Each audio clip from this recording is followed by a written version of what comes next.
How to log in to Westpac Employee Portal. Hello guys, this is Atticus and welcome back to another tutorial video.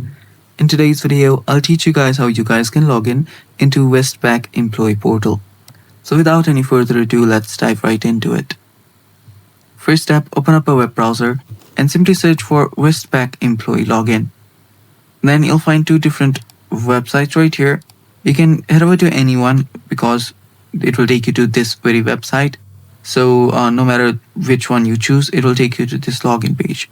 So after you're on this website by Westpac, here you will see for group employees, your username is AU plus your salary number. And if you don't know your username, you can tap on forgot your username and other stuff. So here you can see if you're an employee, you will need to use this as your username. And if you are a non-paying workers, you can simply use the external career portals to sign in.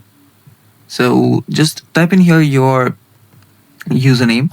So let's say this is my salary number and password. So just type in a password, then tap on login, and then you'll get logged in. And that's how easy it is.